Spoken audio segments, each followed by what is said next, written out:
Okay, the first step to making our cut paper nature collages, and here's what it's going to end up looking similar to. Yours will be different than mine. You'll have a lot of different options of what you want to put in it, but this is kind of what you're going towards. So the first step is we start out with a sheet of blue paper, and we are going to make that look like this. We're going to make it kind of glowing from the middle outward. And I want you to think a little bit about where you want to place your moon. You see in this I've got my moon off center.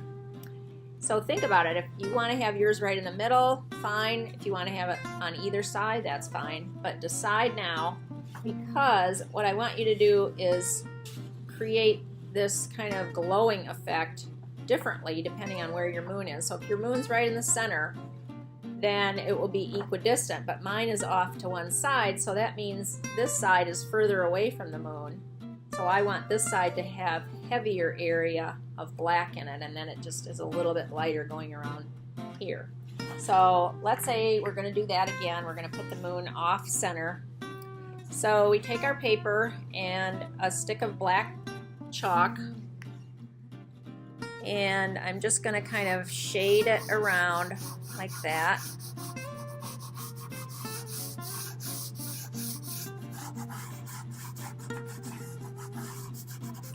So it's heavier over here because this is the side I'm going to have, this side is going to have the moon in it, and so this is further away and it's darker.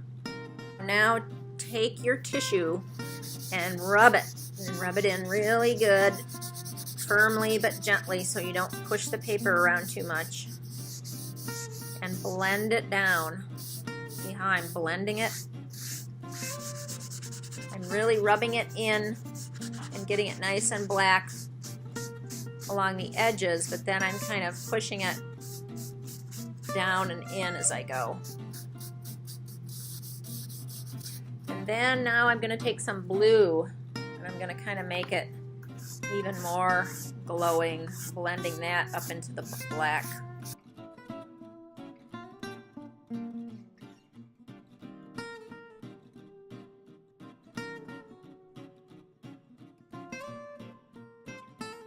Okay, so you just have to keep blending and maybe adding and subtracting, wiping it off, wiping it down. Okay, so now I'm ready to cut out my moon. And I pick from all of these different gray papers that I have, and I think I'll pick this one. It looks kind of like texture on the surface of the moon. I'm going to take my bottle top, or whatever this is, jar top, and trace around it with a pencil.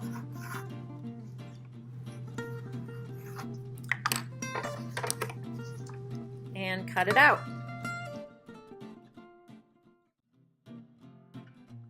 Now, you have the option of either making it a full moon, or like I did, you can cut it into a crescent moon. So let's say the full moon is already cut the way it's already circular, it's fine. So the way to make that into a crescent moon is just to take your bottle top again and put it kind of off center like that. Now it could be a sliver of a moon, a really skinny moon, or it could be, that's about a half moon. Mine's about a half moon that I made before, or maybe just a 3/4 moon. If you start with a 3/4 moon and you want to make it skinnier, you can always take more off. That's probably not quite a 3/4 moon. So then just cut out this part. So I'm happy with that. I like it. It should be probably tipped a little bit. So I'm going to put heavy on the glue stick. Give it plenty of glue stick on the back. There. So now my next step, I'm going to take you'll each get a sheet of dark green, brown, and light green paper. And you are going to carefully tear those to create your middle ground and your foreground. So I think the lightest should be the thing closest to you, so that's why I gave you the skinniest amount of that. And the darkest is the furthest away from you, because as things get further away, they get darker. So that is our first one that we're going to place down. And since ground is never completely, flat across, we're going to tear it and make it look like it's undulating. So a good way to tear is take your two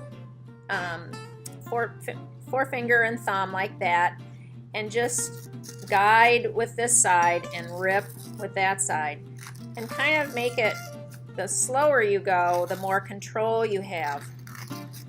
And I would make it like kind of a little bit curvy, like the ground, like I said, undulates like that. I like that. If you didn't like it, you could go back in and you could make it more like mountainous, but I like that because this is supposed to be similar to what Kansas looks like, right? And Kansas isn't completely flat. We have a lot of undulation, and especially around here in Kansas near the rivers. Okay, so I like that, and it's just a little undulation. So now I'm going to take this brown one and rip it.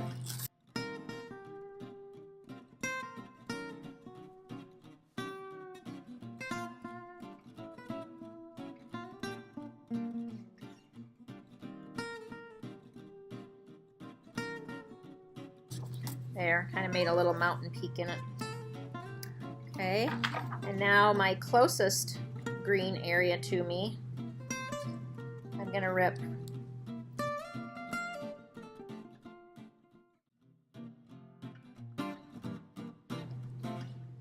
okay, so if you're not happy with it, try ripping it again, but I'm pretty happy with that. I'm going to leave it like that and just put a lot of extra glue stick on it so it doesn't come off. We'll start with the dark green one first.